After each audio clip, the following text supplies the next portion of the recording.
I got started selling Amazon years ago, and in my first 6 months, I went from zero to earning over 15K a month in profit. And in this video, I'm going to walk you through the 6 best beginner niches for new Amazon sellers in 2025. The first niche I absolutely love for beginner sellers is going to be shoes and clothing. Shoes and clothing has tons of massive brands, and also each specific item tends to have a bunch of different colors and a bunch of different sizes, which means one profitable product might actually give you 4 or 5 different SKUs to actually go ahead and list throughout different colors and different sizes. The brands are also really big. Another thing I like about shoes and clothing is that the category is actually auto ungated, so you don't actually have to ungate the category. All you have to do is ungate certain brands, and there are also a lot of profitable auto ungate brands as well. So if you're a newer seller, go ahead and try to list a 32 Degrees product. Go ahead and try to list a Cuddle Duds item. Go list a J. Crew Mercantile item.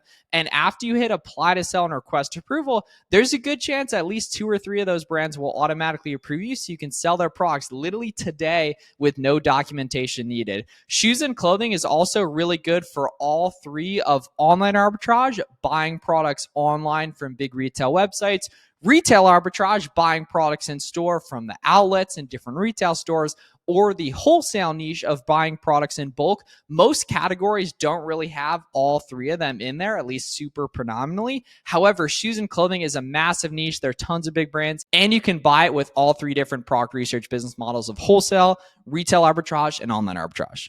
There are a couple cons of the shoes and clothing niche, one of them being that it can be a little confusing navigating the variations tab of Keepa to see which variations, colors, and sizes actually go ahead and sell best. I have a full free course on my channel you guys can check out right after this. I'll leave a link down in the description. It's going to fill you in on literally everything you need for product research, ungating, literally everything that goes into running a profitable Amazon business. So take a look at that after this. Another con of the shoes and clothing niche is going to be that they get returned a little bit more often than lots of other types of products because people don't really know what size they wear, right? When you consider like a vitamin product, for example, right? People pretty much know what they're going to get. But shoes and clothing is a really, really big category on Amazon. There's tons of different ASINs. And because it's a bigger category, you can even go higher from a sales rank perspective, in that you'll typically hear me recommend 0 to 200K sales rank. However, there's going to be good Keepa charts that have a 300K rank or a 400K rank, and it really just depends how that bottom Keepa chart looks with the offer count movement, aka the seller count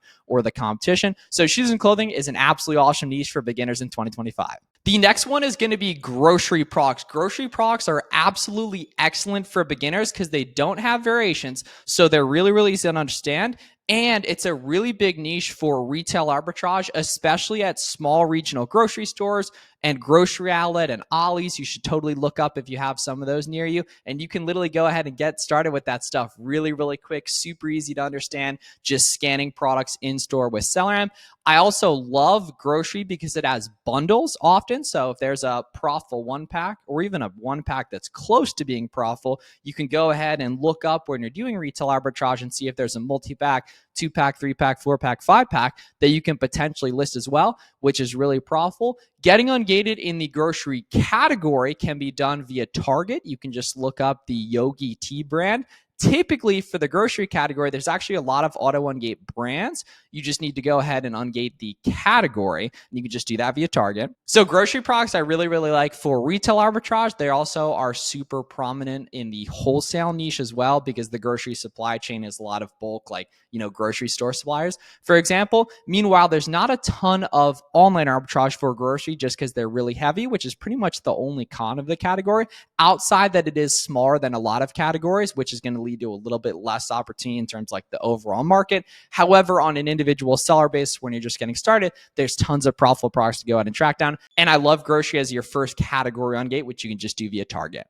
The third niche I love for beginners in 2025 is going to be the toy niche on Amazon, which is excellent for retail arbitrage and for online arbitrage. And there's definitely going to be some toy wholesale as well, especially if you look up like toy trade shows in your area. The toy category can be ungated via EE distribution or via Kohl's or Target. And then a lot of toy brands as well, you can go ahead and do from those same sites, or just honestly wherever you found it profitable.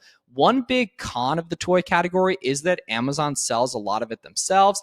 That doesn't necessarily mean that you can't compete with Amazon on listings. There's no real rhyme or reason on specific items where you can see Amazon sharing buy box versus not. On listings that Amazon sharing buy box, you can go ahead and compete with them. On listings that Amazon is not sharing buy box, where the competition's really flat and the seller amp buy box statistics show that Amazon's the only one getting the buy box, you're not going to be able to compete with them. So the toy on gate's nice and easy. It's also a big category and it does really, really well during Q4. I love selling toys during the holiday season. And there's also a really cool niche of buy and hold, like toy investing, because like Legos, for example, have a 2-year lifespan. And so once they retire, they tend to go up. I've actually made a bunch of money doing this. Selling on Amazon, you just have to be willing to buy and hold, basically. So it's kind of cool to learn about the different niches. I don't really have a ton of experience with buying and holding toys, but I have made some good money doing it, literally just part-time, buying some toys and waiting for them to retire. The fourth niche I love for beginners is the beauty category. Beauty is actually an auto-on gate categorically for most people. So if you go ahead and try to list a beauty product, there's a good chance it only asks you to apply for the brand. And there's actually a lot of auto-on gate brands in beauty as well. Beauty products don't really have variations and they don't really get returned super often, which are two really big benefits. It is a little bit smaller of a category, but it's one of the most simple to source by a mile, in my opinion, because outside of like Sephora and Ulta, there's not really a ton of gigantic beauty retailers. So most beauty products only come from the brand website. Therefore, you automatically know it's going to be easy to ungate because you can buy it from the brand website. And once you learn the way to make products good on that website, whether it be a coupon code or discounted gift cards or a really good rewards program, it's very simple to go ahead and find profitable beauty products. So definitely don't sleep on the beauty category, guys, especially for online arbitrage, and definitely retail arbitrage at Grocery Outlet and Ollie's and some of those local discount stores too. The fifth niche, I'm just going to combine pet supplies and vitamins just because they're very, very similar in terms of how you source them. They're great online arbitrage and retail arbitrage and even wholesale as well. So you can get them literally all three different product research ways too. And they're very, very low returns. Vitamins actually can't be returned, which is great as well. They're super easy to ungate just via a big retailer like Target or Walgreens. That's honestly a pretty common theme you'll notice is that in 2025, ungating super simple. In the free course I have below, there's actually a big list of auto ungate ASINs as well, and a full ungating tour on a whole bunch of other stuff in there too. So pet supplies and vitamins, they're technically different niches, but I'm going to combine them just because they're so similar right there. They're really easy to source. Retail arbitrage or just online arbitrage via storefront stock as well. Big sites like Chewy, for example, have really good discounts. PetSmart as well. A lot of sites that sell those types of products, you can use a tax exempt permit as well, which is super, super helpful too. So don't sleep on pet supplies and vitamin products, guys. They don't have variations. They're really easy to understand. So take a look at that stuff, make some money.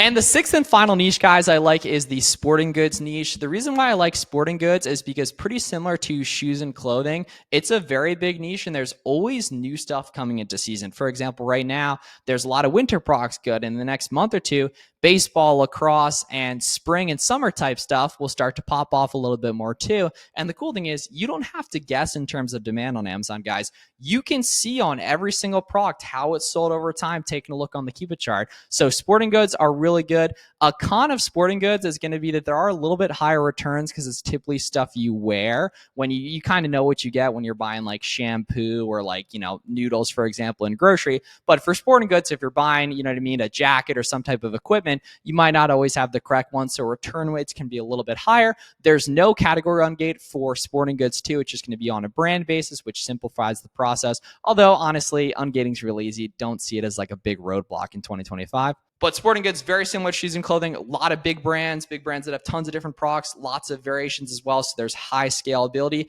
and there's a high average sale price in both shoes and clothing and in sporting goods, which means if your average sale price is $40, you're going to make money a lot quicker than if you're selling grocery products and your average price is $17. All right, hope this was helpful, guys. Check out the free course if you're interested down below in the link in the description. 5 different sections, getting your business set up correctly, product analysis, a couple hours of live product research, the back-end organization and everything you need to actually manage your Amazon business. And the 5th section goes over actually scaling your business like I did, going from 0 to 7 figures in 1 year. It's 8 hours long. Check it out. The link in the description. We'll put it up on the screen now too. And if you guys want to skip ahead and get my personal help scaling up your Amazon business in 2025, I'll leave a link down below in the description for my coaching program as well. Make sure to subscribe for more, and I'll see you guys in the next one.